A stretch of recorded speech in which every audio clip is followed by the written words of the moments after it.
안녕하세요. 오늘도 사연 살롱을 찾아주셔서 감사합니다. 저는 얼마 전 천륜을 영원히 끊어내버린 사람이에요. 요즘 사람들과는 다르게 제가 어렸을 적만 하더라도 가족은 하늘이 정해준 인연이고 가장 최우선으로 소중하게 대해야 한다고 배우는 게 당연했어요. 그러다 보니 어떤 일이 있더라도 가족을 버린다는 건 상상도 못할 일이었죠. 세월이 지나 저도 제 인생을 살아오면서 수많은 사람들을 스쳐 지나가며 여러 인연들이 끊겼었지만 그중 하나가 가족이 될 줄은 몰랐어요. 저는 이남 일녀 삼남매 중 장녀로 태어났어요. 어렸을 적 저희 집은 시골 읍내 근처에 살았었죠. 동네 자체가 시골이었지만 그 중에서도 읍내에 지내는 저희 가족은 다른 집보다 부유한 편이었어요. 저희 아버지는 그 시절에 읍내에서 전자기기 장사를 하셨죠. 서울을 왔다 갔다 하시면서 여러 기계들과 소도매 물품들을 팔았고 하나같이 값이 나가는 물건이다 보니 돈은 잘 버셨어요. 저희 부모님이 결혼하면서부터 시작했다는 아버지의 사업은 저희 삼남매가 차례대로 생기는 동안 더욱 커졌답니다. 제가 10살 때 저희 아버지는 서울로 올라가야 더 큰 돈을 벌 수 있다면서 가족들을 모두 데리고 서울로 이사를 하셨어요. 와, 우리 서울로 이사 간다고? 엄마, 그럼 우리 이제 계속 서울에서 살아? 서울로 이사 가면 우리 이제 서울 사람이야? 나도? 누나도? 동호도? 그래, 우리 가족 이제 다 서울 사람이야. 아버지 사업이 계속 잘 되시면 거기서 계속 사는 거야. 너희 전부 거기서 학교도 다니고 나중에 대학도 거기서 다니는 거지? 저희는 꽤 큰 주택으로 이사를 갔는데요. 새 집에 설레어 하던 것도 잠시, 저는 다니던 시골 학교보다 3배는 큰 것 같은 학교에 다니게 되며 처음엔 기가 죽기도 했어요. 그건 제 동생들도 마찬가지였고 저희 엄마도 마찬가지셨습니다. 엄마는 늘 저녁마다 저희 삼남매 손에 나물무침이나 파전 같은 반찬을 쥐어주며 옆집 앞집에 가져다 주라고 하실 정도로 이웃들과 잘 지내보려고 하셨어요. 처음엔 저희 가족 모두 서울 깍쟁이들과 어울리는데 애를 먹었지만 점차 한두 명씩 새 친구가 생기면서 서울살이에 적응을 해나갈 수 있었답니다. 하지만 서울에 온 지 불과 2년 만에 아버지가 하던 사업은 망하고 말았어요. 회사 사무실에는 온통 빨갛딱지가 붙었고 저희 집은 빚더미를 안게 되었죠. 다행히 살던 집을 가압류 당하지 않고 제때 팔 수 있었기에 5 식구가 길바닥에 나앉는 거 면할 수 있었어요. 저희 집은 어느 노부부가 사갔죠. 원래는 큰 주택에 살며 지하방에 세를 주고 살던 저희 가족이었지만 그 이후론 저희가 그 새방으로 들어가 살게 되었답니다. 다행히 새로운 집 주인들이 묻어난 성격이셨기에 저희는 오랫동안 그 새방에서 지낼 수 있었죠. 저희 가족의 형편이 한순간에 미끄러졌어도 아버지는 여전했어요.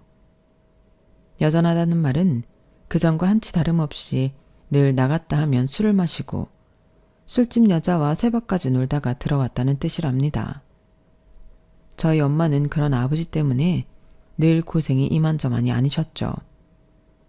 아버지 사업이라도 잘 될 때는 마음고생만 하셨는데 아버지가 사업을 망치고 나서는 몸까지 고생을 하게 된 거였죠. 저희 엄마 얼굴엔 아버지가 만든 깊은 주름과 그늘이 날마다 더해졌어요. 아버지는 사업이 망가진 이후로 가족들에겐 가타부타 말도 없이 집에도 잘 들어오시지 않았어요.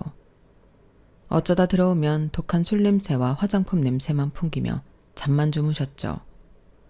어디선 멀에서 벌어온 것인지 하얀 돈봉투를 엄마 앞에 아무렇게나 내던지고서요.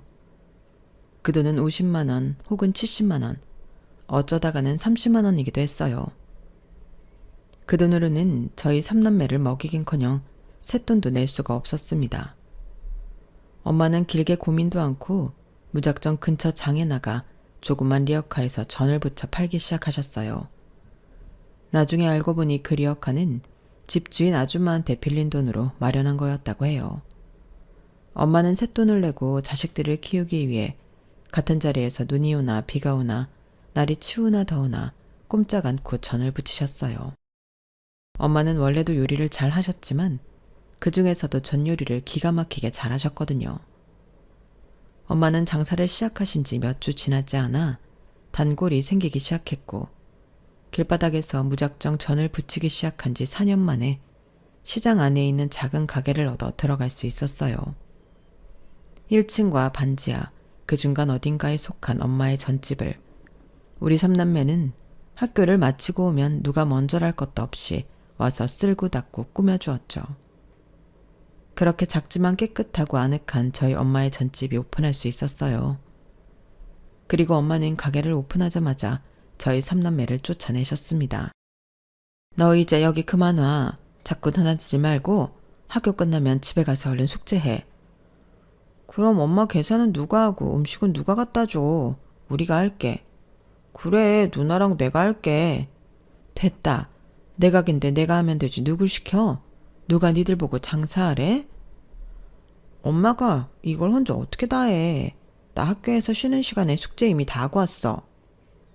숙제만 다 하면 다야. 배운 거 복습하고 다음에 배울 거 예습해야지. 엄마 도울 정성으로 가서 얼른 공부들 해. 그게 우리 집안이 사는 길이야. 알았어? 나 저번 시험도 100점 맞았는데? 그럼 다음 시험도 100점 맞아야지. 옛말에 맹모 삼천지교라고 학생이 이런 데 오는 거 아니야. 가서 공부하고 나중에 돈 많이 벌면 그때 엄마 도와주던가 해. 응?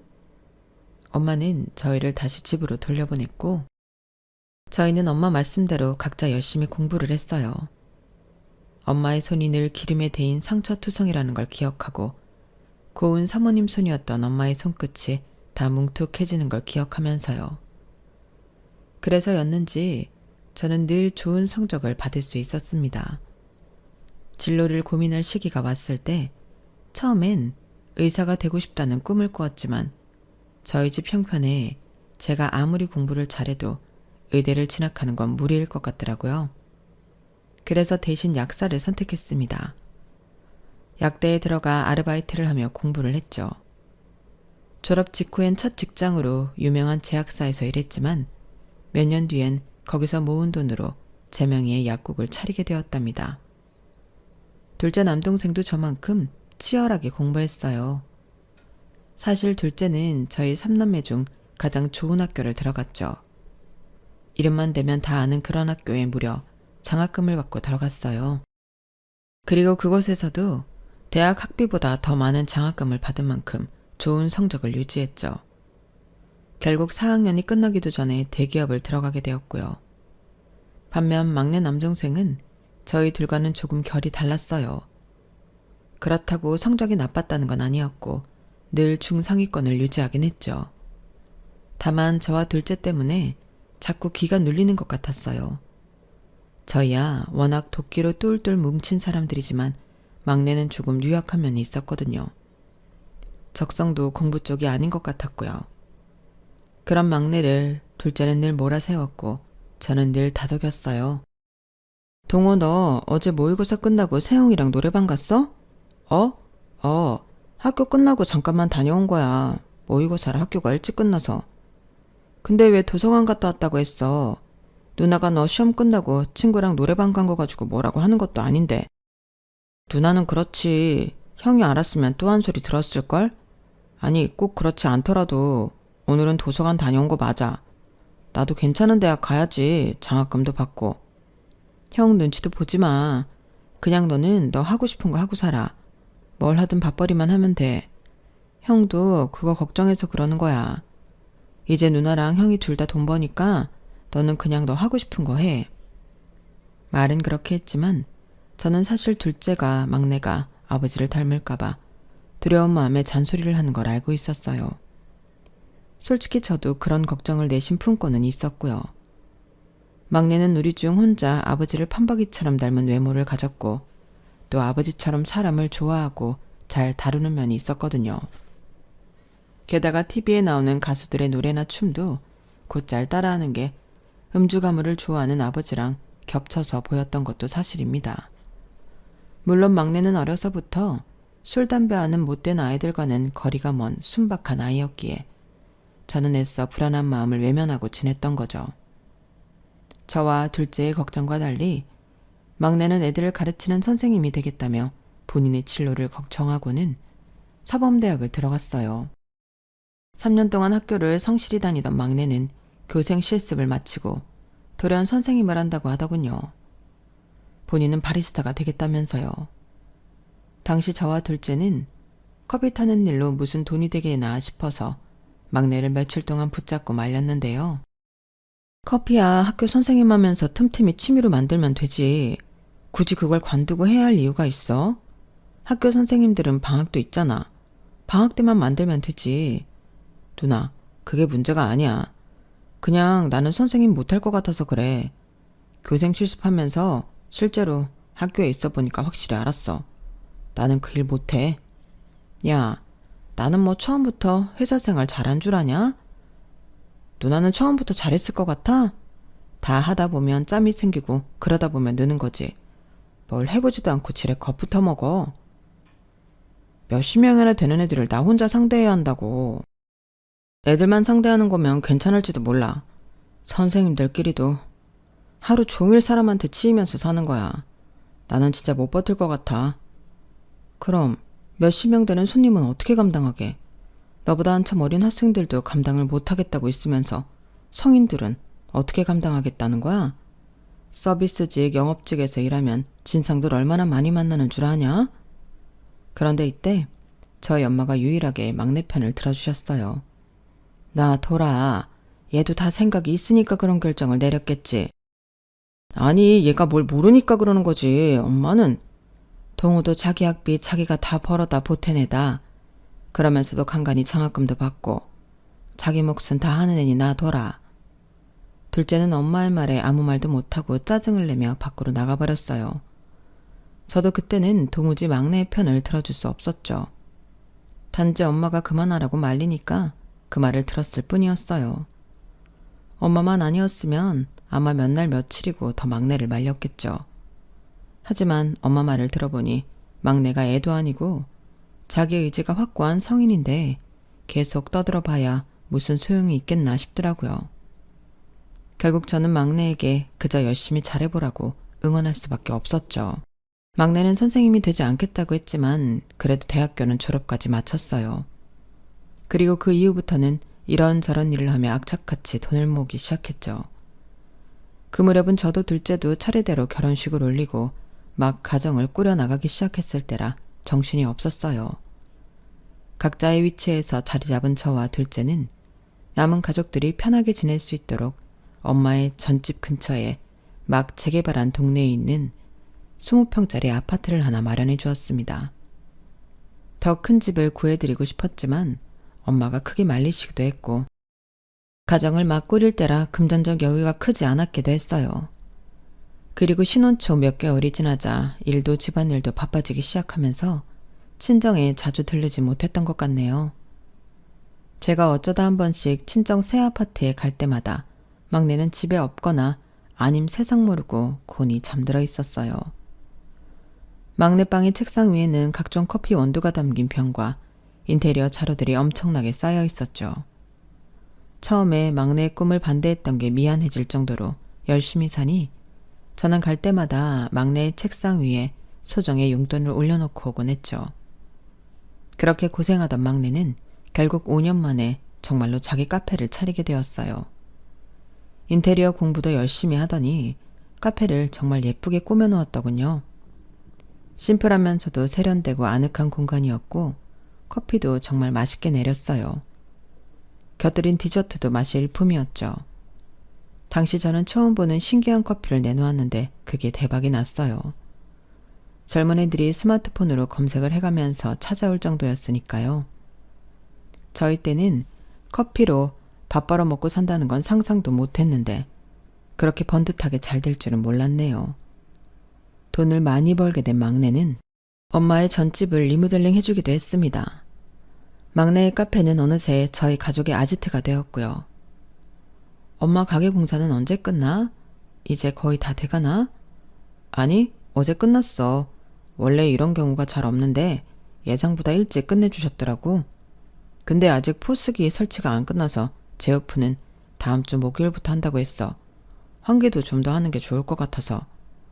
엄마, 동호한테 포스기 쓰는 법 잘 배웠어? 아, 나는 그거 괜히 번거롭기만 하고 내가 다 기억해서 할 수 있는데 괜히 그거 찍다가 헷갈린다니까? 그래도 잘 배워놔야지. 이제 가게도 넓어졌는데 엄마도 직원 더 많이 써야 할 거 아니야. 직원들이랑 같이 일을 하려면 시스템이 잘 갖춰줘야 편해. 동호가 잘한 거야, 엄마. 누나 말이 맞아.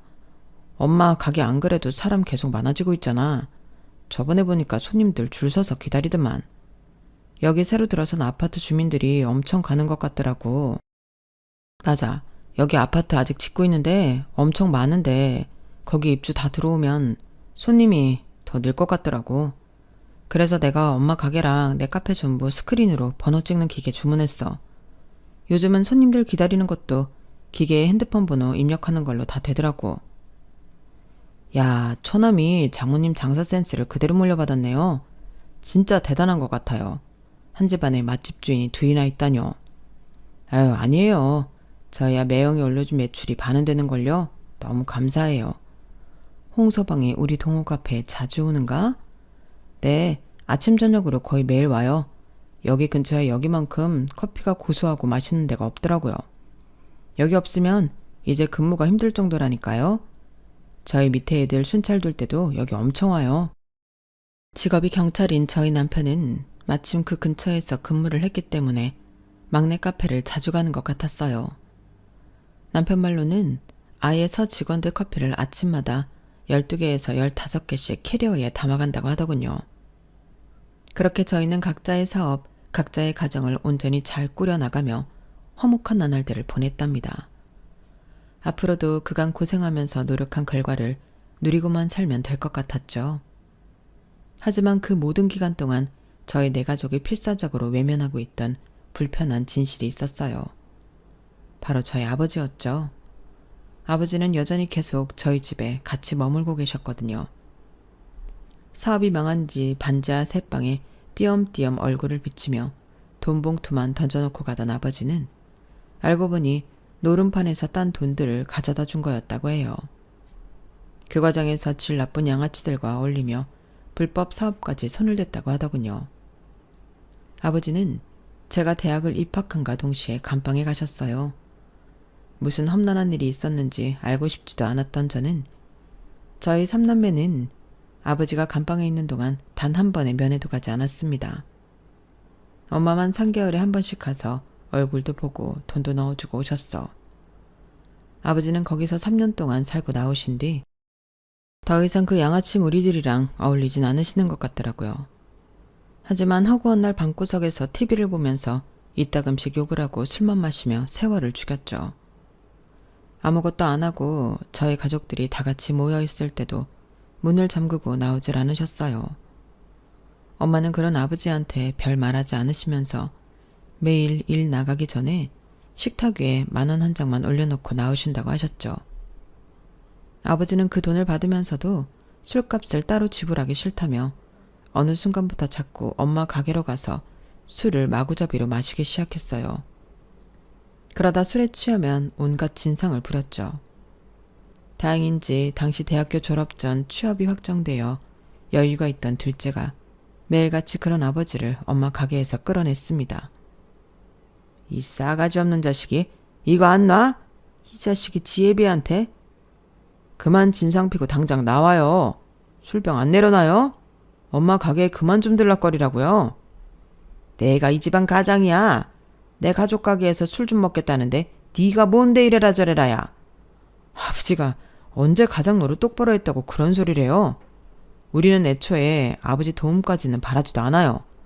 그러니까 재 뿌리는 짓은 좀 하지 말라고요. 아버지 때문에 단골들 다 내쫓게 생겼잖아요. 아버지가 주먹을 휘둘러도 둘째한테는 상대가 되지 못했어요. 아버지는 이미 늙고 술에 잔뜩 취한 상태였고 둘째는 이제 갓 성인이 된 데다 군대까지 다녀온 상태였으니까요. 둘째는 아버지의 뒷덜미든 멱살이든 잡히는 대로 잡아 가게 밖으로 끌어내 던져버렸어요. 엄마가 전부치다 놀라 나와서 뜯어 말릴 정도로 아버지를 거칠게 다루긴 했죠. 하지만 저는 엄마를 말리면서 속으로는 둘째를 늘 응원하는 마음이었답니다. 아버지는 2~3달 정도 둘째와 실랑이를 벌이다가 몇 번 가게 앞에 나동그라진 뒤로는 더 이상 엄마 가게에 찾아가지 않았어요. 저희는 사실 그 전부터 엄마한테 아버지와 이혼하라고 몇 번이나 이야기했는데 엄마는 늘 무슨 이 나이에 이혼이냐며 저희 말을 한 귀로 흘리시기만 했어요.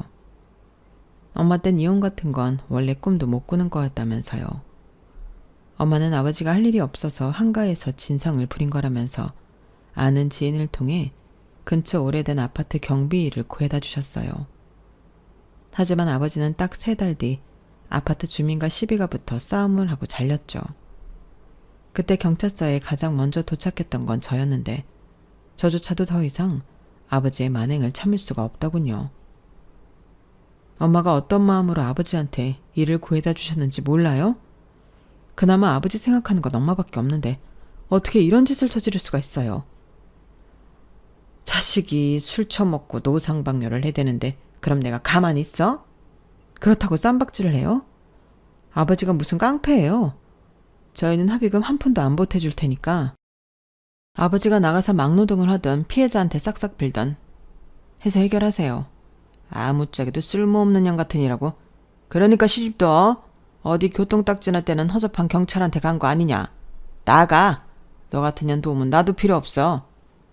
아버지는 본인이 되려 큰 소리를 내며 길길이 화를 냈고 결국 뒤늦게 상황을 알게 된 엄마가 그 일들을 다 해결하셨어요. 엄마가 나서니 저도 어쩔 수 없이 피해자에게 합의금을 입금할 수밖에 없었고요. 그 일이 있은 뒤로는 아버지와 저희 3남매와의 관계가 더욱 안 좋아질 수밖에 없었는데요. 엄마는 그 일 이후로 가게를 담보로 대출을 조금 받아 저렴한 상가짜리를 임대해 아버지한테 쥐어주었어요. 아버지는 그 자리에 오락실을 차렸고요. 처음엔 엄마가 대출까지 받으며 그런 일을 한 걸 알고 저희 3남매는 전부 당장 다시 임대자리를 빼라며 엄마를 말렸는데요. 오락실을 차린 이후로는 아버지가 더 이상 아무런 사고를 치지 않고 평온한 나날들이 이어지는 겁니다. 엄마의 말이 맞았던 거죠.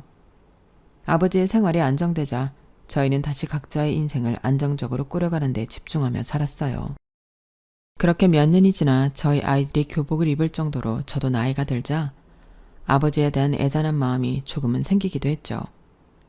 그래서 아버지 칠순 땐 작은 선물을 챙겨드리기도 했어요. 그런데 아버지 칠순이 막 지났을 무렵 저희 가족은 예기치 못한 큰 위기를 겪게 되었어요. 전 세계적으로 시국이 안 좋아지는 시기였고 자영업자들이 하나같이 영업을 종료할 정도로 경기가 침체되었죠. 그나마 엄마 가게는 아직 전을 포장해가는 사람이 많았던 데다 배달 서비스까지 시작하면서 버틸만 했는데요. 문제는 커피만 팔던 막내의 카페였습니다. 매출이 곤두박질치기 시작했고 저희 가족마저 카페에 다 같이 찾아가기 어려웠던 만큼 막내의 카페 적자를 회복하기는 쉽지가 않았어요. 그 상태로 2년 조금 넘게 버티던 막내는 결국 카페 문을 닫을 수밖에 없었죠. 그렇게 공들여 만들었던 카페가 한순간에 문을 닫게 되자 막내는 크게 상심하고 말았어요. 얼굴을 보기도 어려워졌고요. 둘째 회사 내부 사정도 안 좋긴 마찬가지였고 더군다나 약사였던 저는 매일 퇴근할 때마다 녹초가 되어 퇴근에 정신이 없었거든요.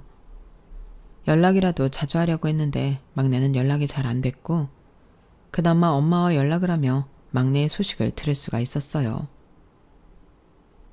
동호가 언제까지 저렇게 있을지 걱정이야. 저번에 방에 들어가 보니 평생 안 하던 담배를 하는 것 같더라고. 아휴, 용돈이라도 주자니 그건 또 싫어하고. 일단 가만히 두자 엄마. 동호 지금만 잠깐 그렇지 괜찮아질 거야. 엄마도 너무 걱정하지 마. 저번 주말에는 평생 안 하던 술을 하고 들어오는데 어떻게 걱정을 안 하니. 나 닮아서 술도 못하는 애가 얼굴이 빨개지게 취해가지고 들어오는데 동호도 이제 30이 훌쩍 넘었는데 힘들면 술도 한잔하고 그러는 거지. 별로 심각하게 생각하지 마 엄마. 막내 걱정에 한숨을 쉬는 엄마를 안심시키면서 저도 둘째도 당시엔 막내한테 아무런 말도 할 수가 없었습니다. 그저 시간이 지나면서 상황이 나아지길 바랄 수밖에 없었죠. 막내는 매일 저녁마다 집을 나가 택배 상하차를 한다고 하더군요. 그리고 시간이 조금 더 지나 사람들이 다시 예전처럼 외식도 하고 카페에 갈 수 있게 되어도 여전히 그 일을 이어가고 있었습니다. 안색은 눈에 띄게 어두워졌고요. 그렇게 지내던 사이 어느새 엄마의 칠순이 다가왔어요. 환갑 때는 일본 여행을 보내드렸었는데 엄마가 이번에는 그냥 가족끼리 시간을 보냈으면 좋겠다고 하시더라고요. 그래서 친척분들과 함께 간단하게 한 끼 식사하며 소박한 칠순잔치를 보내기로 계획했어요. 하지만 이런 일이 의례 그렇듯 지인들 사이에 얘기가 퍼지며 손님들이 많아졌고 결국 저희는 근처에 있는 호텔 연회장을 빌려 칠순잔치를 열게 되었답니다. 그리고 저는 엄마 칠순잔치에 아버지도 초대를 했어요. 둘째는 그 얘기를 듣자마자 불맨소리를 했죠. 이런 날에 무슨 아버지를 불러. 또 무슨 사고를 치실 줄 알고. 아버지 그동안 사고 안 치고 얌전히 계셨잖아. 이제 연세도 있고 아버지 곁에 아무도 없는데 이럴 때라도 챙겨드려야지. 차라리 나중에 우리끼리랑 식사하는 게 낫지. 괜히 거기서 또 술 드시고 취하면 뒷감당 어떻게 하려고? 네 아버지 술 안 자신 지 좀 됐다. 요즘은 나이를 많이 먹어서인가 성질도 많이 죽었고. 가족 친지 다 모이는 자리에 아버지만 쏙 빼놓는 것도 사람들 보기에 좋은 거 아니야. 엄마의 말에 둘째는 더 이상 아무 말도 하지 않았어요. 결국 저희 5가족과 친척, 지인들이 모두 참여한 칠순잔치가 열리게 되었죠. 평소 인망이 좋았던 엄마였기에 모인 손님들 모두 진심으로 엄마를 축하해 주었어요. 다들 반갑게 인사를 나누며 안부를 주고받으니 저랑 둘째는 동시에 굉장히 바빠졌죠. 저희가 바빴던 이유는 아무래도 막내가 신경 쓰였기 때문이에요. 상황이 좋지 않았던 막내는 자기 얘기를 최대한 안 하려고 말을 아끼고 있었거든요. 누가 막내한테 말을 걸으면 저랑 둘째가 얼른 끼어들며 그런 막내를 신경 쓰느라 정신이 없었던 거죠. 조금 위태롭긴 했지만 그래도 칠순잔치는 화기애애한 분위기로 잘 마무리되어 가고 있었어요. 식사가 거의 끝날 때쯤 저는 혼자 연회장을 나와 미리 정산을 끝내려고 했는데요. 그런데 손님들한테 받았던 현금을 모두 모아둔 쇼핑백이 사라졌다는 겁니다. 네? 왜 없어요? 누가 가져갔어요? 그거 좀 전에 막내 아드님이 가져가셨는데요. 정산 미리 하신다고. 막내가요? 그럴 리가요. 저는 전달받은 바가 없는데 저희 막내인 게 확실해요? 네. 내내 안에 계시면서 식사도 하시고 와인 많이 드신 분이셨는데 안에 있던 사람이었다고요? 일단 잠시만요.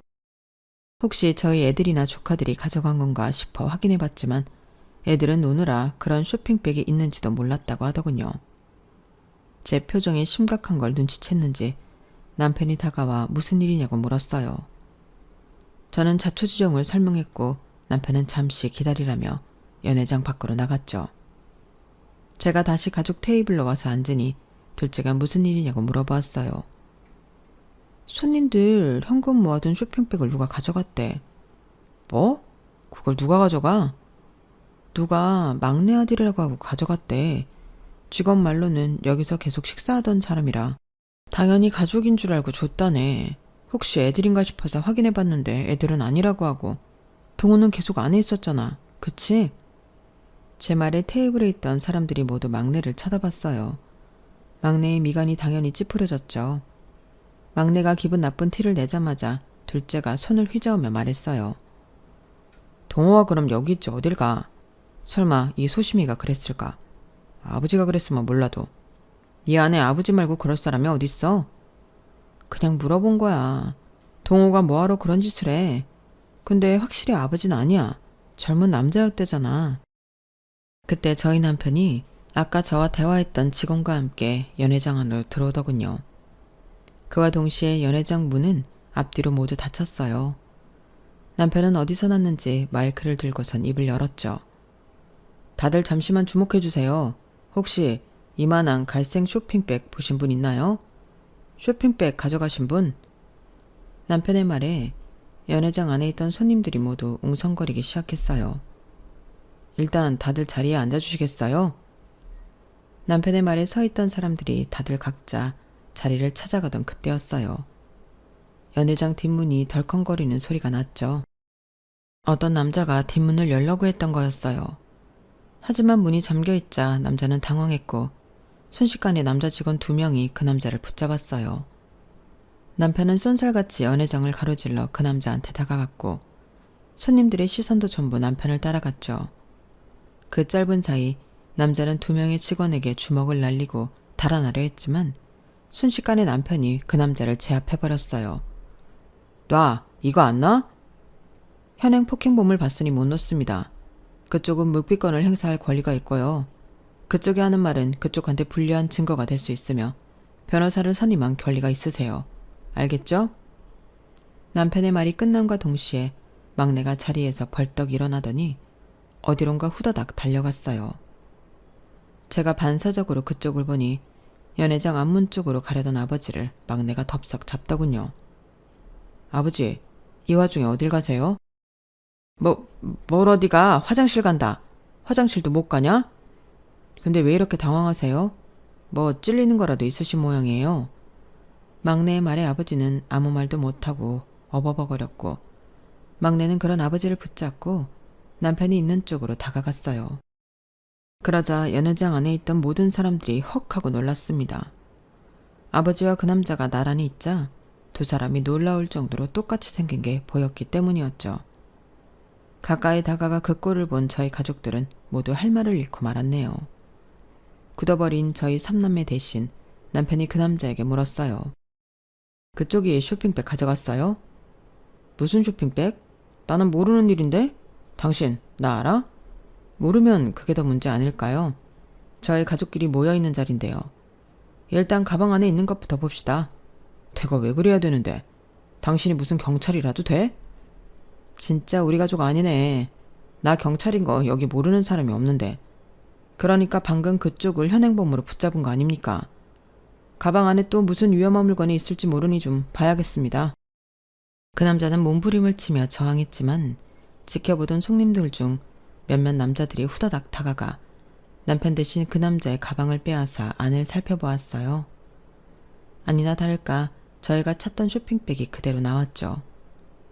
그걸 본 남편은 곧바로 가서 조사를 받고 얘기했어요. 경찰서를 간다는 말에 그 남자는 더 격하게 저항했지만 이미 여러 명에게 제압을 당하고 있었기에 소용이 없었죠. 이 기가 막힌 광경에 둘째가 아버지한테 버럭 화를 냈어요. 아버지는 이 인간이랑 대체 무슨 관계예요? 둘이 뭐 똑같이 생긴 건 둘째치고 어떻게 이 인간이 잡히자마자 도망칠 생각부터 했냐고요? 도망치긴 뭘 도망쳐? 난 그냥 화장실 좀 가려고 했을 뿐이다. 왜 괜히 생사람을 잡아? 아버지가 발뺌하자 갑자기 남편에게 잡혀있던 도둑놈이 눈을 번뜩이며 입을 열었어요. 저 사람이 제 아버지예요. 저는 김춘식 씨 사생아고요. 저는 이 돈을 훔칠 생각이 없었는데 아버지가 저한테 시킨 겁니다. 그게 아니면 제가 어떻게 알고 여기 들어와서 쇼핑백 위치까지 알았겠어요. 김춘식이 저한테 시킨 거예요. 갑자기 불쌍한 척을 하는 도둑놈의 말에 연회장 안에 있던 사람들은 전부 아버지를 쳐다봤어요. 사실 거기 있는 모두가 붕어빵처럼 닮은 2사람을 보고 당연히 눈치는 채고 있었어요. 특히 저희 가족들은 남봉꾼이었던 아버지한테 사생아가 있다는 게 놀랍지도 않았고요. 다만 그 사생아를 시켜 엄마 칠순잔치에 모인 돈을 훔치려고 했다는 게 기가 막힐 뿐이었죠. 저는 머리 끝까지 화가 나서 소리를 질렀어요. 아버지는 대체 뭐가 문제예요? 엄마가 아버지 하나 사람 만들겠다고 가게담 보러 오락실까지 차려줬는데 이딴 식으로 뒤통수를 쳐요? 사위가 버젓이 경찰인 거 알면서도 이딴 짓을 저지를 생각을 해요? 최근엔 사고 좀 안 치고 얌전해졌나 싶었더니 어떻게 이딴 짓을 저질러요? 어디서 시접다는 놈을 갖다가 경찰이라고? 네 남편이 뭐 형사라도 돼? 너 쟤 알아? 쟤를 언제부터 알았다고 제가 하는 말을 그렇게 철석같이 믿어? 나는 모르는 인간이야. 저딴 사생아 둔 적도 없다고. 어이가 없네. 매형 형사 맞거든요. 그간 가족들 돈은 다 빨아먹고 살면서 그걸 몰랐어요. 아버지만 빼고 여기 있는 사람들 매형 형사인 거 다 알아요. 그리고 누가 봐도 아버지랑 똑같이 생긴 놈이구만. 뭐가 아버지 아들이 아니에요. 난 저런 양아치 새끼를 내 아들로 둔 적이 없어. 아버지가 끝까지 부인하자 갑자기 그 도둑놈이 아버지한테 화를 내며 협박을 하더군요. 이 노친네가 노망이 났나? 말 조심하지 못해? 애초에 왜 이딴 짓을 시작했는지 잊었어? 아버지가 운영한다던 그 오락실인지 뭔지, 거기서 뭘 하고 있는지 내가 형사 앞에서 떠벌려줘? 어? 금세 다시 포악해진 도둑놈의 말에 아버지는 벙어리라도 된 양 입을 꾹 다물었고, 그때 마침 잠겨있던 연회장 뒷문이 열리면서 남편의 동료 3명이 들어왔어요.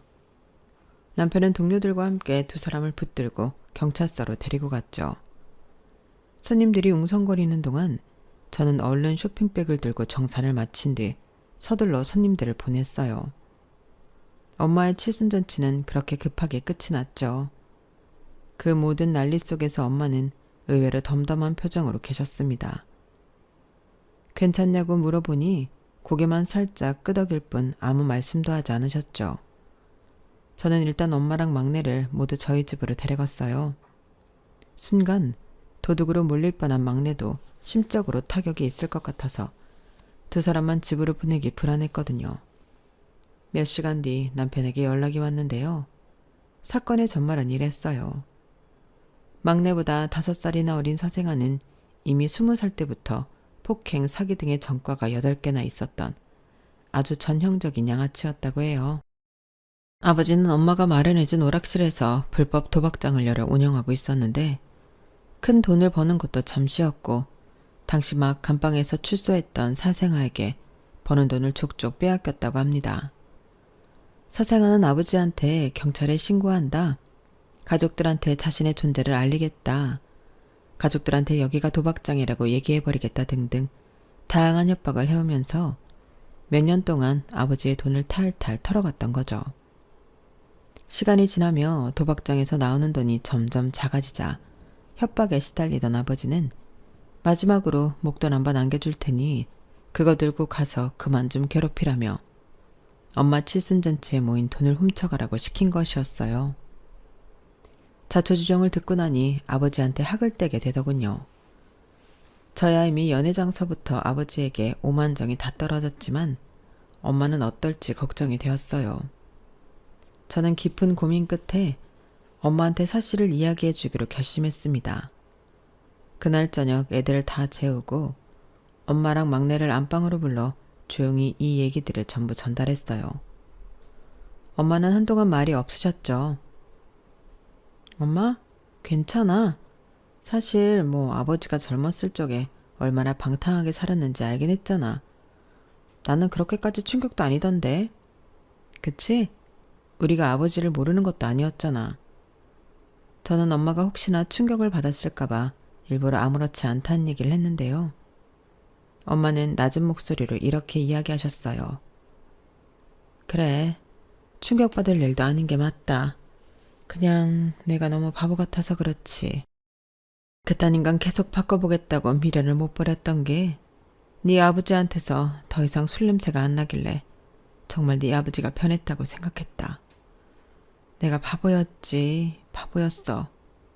무슨 소리야, 그렇게 생각하지 마. 엄마가 바보 같은 게 아니라 아버지가 그만큼 나쁜 거야. 엄마 잘못은 요만큼도 없어. 우리 중 아무도 그렇게 생각 안 해. 누나 말이 맞아, 엄마. 왜 그런 생각을 해? 바보 같지, 그럼. 내가 그 인간을 똑바로 보고 판단했으면 오늘처럼 가족 친지들 앞에서 내 자식들 바보 만드는 일은 없었을 거 아니냐. 애꿎은 동호만 누명 쓸 뻔하고 말이야. 너희가 예전에 이혼하라고 했을 때 그때 했었어야 했다. 내 새끼들 이런 꼴 당하기 전에 나라도. 그래, 이제라도 법적으로 얼른 남남이 되어야겠어. 나 니네 아버지랑 이제 이혼할란다. 엄마의 말이 끝나자마자 막내가 그런 엄마를 안아주었어요. 너무 잘 생각했어. 우리가 도와줄 테니 얼른 이혼해. 그리고 아버지 일은 엄마 잘못 진짜 아니야. 우리 중 아무도 그렇게 생각 안 하고 그게 사실이야. 어차피 형이랑 누나는 처음부터 내가 범인이라고 의심하지도 않았어. 동호 말이 맞아. 얘가 그럴 애 아닌 건 누구보다 나랑 준호가 잘 알아. 거기 있는 사람들 전부 알고 있었고 엄마가 걱정할 일 하나도 없어. 엄마는 저희가 하는 말에 끝내 눈물을 흘리셨어요. 저희는 엄마 잘못이 아니라고 몇 번이나 더 말씀드리면서 울음을 멈출 때까지 달래드렸죠. 그 사건 이후 사생아는 폭행과 협박, 절도죄로 다시 감방을 들어가게 되었어요. 사생아와 마찬가지로 이미 전과자였던 아버지도 불법 도박정을 운영한 채와 절도 교사죄로 다시 감방 신세를 지게 되었죠. 두 부자가 나란히 감방에 들어가는 걸 지켜보며 저희 삼남매는 엄마를 도와 이혼 절차를 끝내버렸어요. 아버지가 나쁜 용도로 쓰던 상가자리를 임대에 다시 빼버렸고 엄마는 그 돈을 막내에게 보태주셨답니다. 진작 그랬어야 한다고 후회하시면서요. 막내는 사실 그동안 택배 일을 하며 모았던 돈으로 재계약이는 충분하다며 엄마에게 받은 돈으로 엄마랑 둘이 해외여행을 다녀왔어요. 그리고도 돈이 남는다며 남은 돈을 모조리 엄마한테 효도하는데 착실히 쓰고 있네요. 막내는 그간 일하며 모은 돈을 나눠 회사가 모여있는 동네에는 4평짜리 작은 카페를, 재개발된 동네 안에 있는 초등학교 앞에는 무인 아이스크림점을 열었어요. 괜한 인테리어 욕심을 부리기보다는 최소한의 자본을 들여야 망해도 손해가 덜하다나요? 말은 시니컬하게 하면서도 다시 자기 가게를 운영하는 막내의 얼굴에 예전과 같은 활기가 도는 것 같아 저는 한시름 놓을 수 있었답니다. 저희 가족은 이제 정말로 오기 티 없이 평온하고 행복한 일상을 되찾았어요. 막내의 카페 대신 아버지가 없는 친정집이 저희 가족의 새로운 아지트가 되었거든요. 아버지와는 절연을 설원한 저희 네 가족은 앞으로도 지금처럼 평화로운 날들만 가득하길 기대하고 있어요. 지금까지 저희 가족의 이야기를 들어주셔서 감사합니다. 여러분들의 가족들과는 항상 행복한 일만 가득하시길 바랍니다. 여러분, 사연 댓글에 응원과 현명한 조언 부탁드려요. 좋아요와 구독은 저에게 큰 힘이 됩니다. 오늘도 좋은 일 가득하세요.